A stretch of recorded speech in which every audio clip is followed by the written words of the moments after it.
Assalamualaikum warahmatullahi wabarakatuh.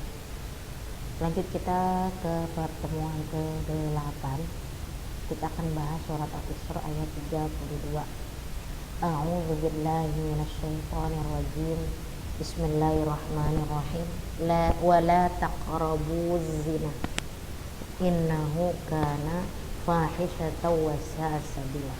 Artinya, dan janganlah kamu mendekati zina. Sungguhnya zina itu adalah perbuatan yang keji dan suatu jalan yang buruk. Zina kalau yang kita ketahui itu adalah berarti kan hubungan suami istri di luar pernikahan, hubungan suami istri yang tidak dihalalkan, ya. Menurut Muhammad Tabrani itu ada buku Meraih Berkah dengan Menikah. Jadi kita lebih baik segera menikah, akan diberikan keberkahan daripada kita berzina, ya, tetapi kita belum menikah. Kalau kita memang sudah ingin sekali, sudah cocok dan sudah memang harus sudah tidak sabar untuk berbuat zina dengan pasangan kita, maka segera kita harus menikah. Dalam surat Al-Isra ayat 32 ini dijelaskan kalau kita dilarang untuk berzina, berhubungan suami istri di luar pernikahan. Mendekati saja tidak diperbolehkan. Akan tetapi ayat ini tidak melarang kita untuk bergaul. Apa aja yang dilarang? Yang mendekati zina nih, mendekati zina apa aja? Berpelukan, berciuman, megang tangan, atau dekat-dekatan, selalu bertemu, berpandangan mata, ya, berciuman, makan bersama. Ini yang akan mengakibatkan kita dengan godaan syaitan itu ingin sekali kita berbuat zina dengan orang yang kita sangat sayangi. Karena itu kalau kita sudah memang sudah ingin sekali untuk berbuat zina dengan pasangan kita, maka segeralah kita harus menikah. Menikah itu akan meraih keberkahan. Lalu bagaimana kalau kita menikahi wanita yang berzina dan hamil? Nah, ini gak boleh, halal atau haram menikahi. Haram. Kita menikahi wanita yang berzina haram. Kita menikahi laki-laki yang berzina juga haram, yang kerjanya sebagai penzina atau hidupnya kita haram. Yang hamil juga haram. Makanya kalau yang orang hamil di luar nikah kemudian dia nikah, secara negara dia sudah sah, tapi secara agama di mata Allah dia bukan suami istri. Dia harus nikah lagi secara agama setelah anak yang dikandungannya itu sudah lahir, anak hasil hubungan haramnya. Jadi pernikahan itu supaya diridhoi oleh Allah Subhanahu wa taala dengan menunggu kelahiran anaknya dulu terlebih dahulu, setelah dia berumur anaknya 40 hari. Ya, kemudian menurut Majelis Ulama Indonesia, Profesor Huzaimah Taidoyanggo menyebutkan bahwa surat Al-Isra 32 ini menjadi salah satu dalil yang mewajibkan seorang muslimah mengenakan jilbab untuk menutup auratnya. Jadi kalau kita menutup aurat itu bukan sekedar untuk menjaga juga, menghindari hal-hal yang dilarang oleh Islam.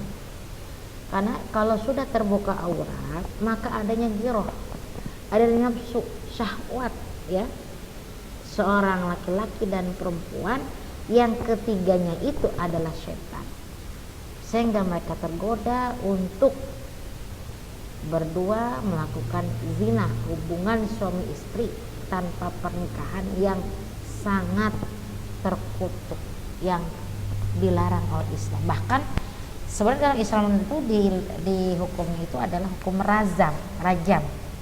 Kalau yang sudah menikah itu hukumnya 100 kali rajam, cambuk. Kalau yang belum menikah itu 80 rajam. Makanya kalian awas, kalau punya pacar atau punya teman, kamu suka sama seorang, dijaga pergaulan. Jangan sampai kecintaan kita itu kepada manusia itu melebihi dari kecintaan kita kepada Allah.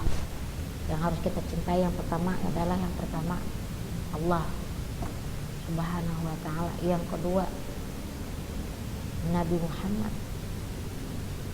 Yang ketiga orang tua. Yang keempat baru diri kita sendiri. Yang kelima baru saudara kita. Yang keenam saudara muslim. Seperti itu ya. Tolong yang sudah punya pacar dijaga, jangan terlalu dekat, jangan selalu teleponan. Itu juga zina. WA tiap tengah malam, apa kabar, lagi di mana gitu, memancing-mancing ghirah, syahwatnya luar biasa. Itu nanti digoda setan kita akan biar kita itu berbuat dosa lalu berbuat zina. Makanya kalau kita sudah cocok, silakan kita menikah untuk meraih keberkahan. Jangan takut dengan miskin atau nggak punya materi, harta, uang. Insya Allah kalau kita nikah, keberkahan akan menyertai diri kita. Kemudian untuk tajwidnya ibu hanya sedikit aja ya. Fahisyata wasa idgham biguna ini ada tanwin bertemu dengan waw. Idgham biguna itu ada 4 hurufnya, yanmu, ya, mim, nun, waw. Kemudian az-zina, alif lam syamsiyah, ada alif lam itu bertasydid.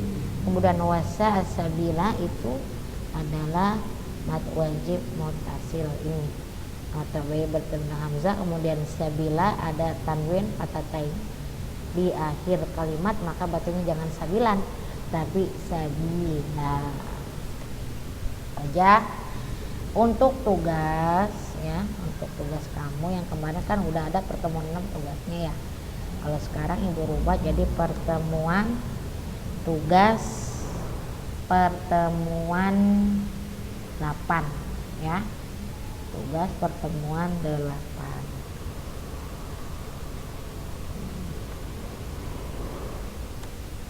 Apa pertemuan 8? Silakan meringkas, silakan memberi penjelasan tentang larangan berzina. Apa aja? 1.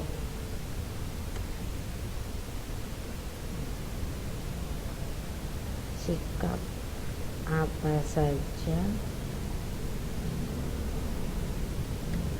yang mendekati zina dalam pergaulan pacaran atau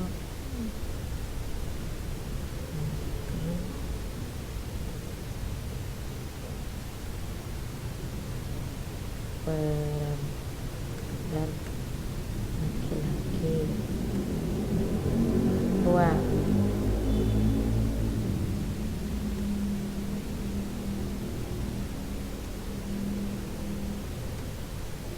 Kenapa dalam Islam tidak boleh atau haram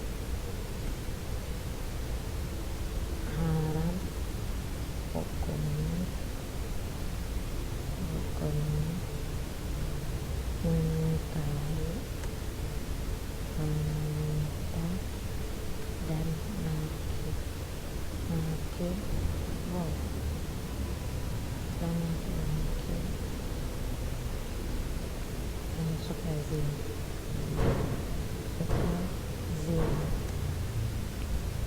tidak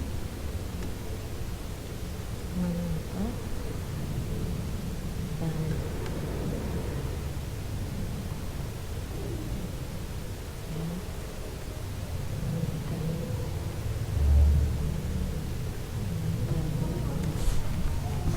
wanita hamil.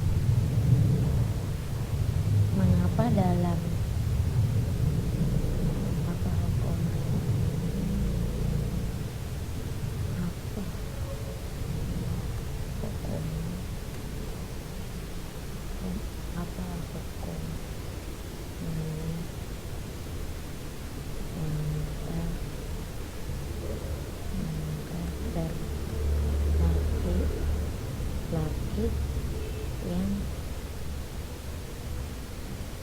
yang berzina,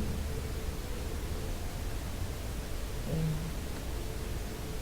sudah menikah dan lajang.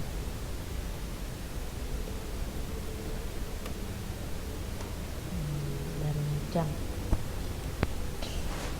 Silakan kamu kerjakan ya tugas ibu ini di buku tulis, kemudian nanti kirim ke WA ibu atau di e-learning ya. Jadi kamu disuruh menulis sikap-sikap apa aja yang akan mendekati zina dalam pacaran, berpasangan, perempuan dan laki-laki, perempuan dan perempuan. Kenapa dalam Islam tidak boleh atau haram hukumnya menikahi wanita yang suka berzina dan menikahi wanita? Kamu boleh nyari di internet ya, silakan, nggak apa-apa. Apa hukumnya bagi laki-laki yang berzina yang sudah menikah dan atau lajang dan lazang dalam Islam? Apa hukumnya? Silakan dicari ya di Al-Quran atau di internet, itu banyak sekali nanti yang kamu dapat baca ya. Oke aja. Assalamualaikum warahmatullahi wabarakatuh.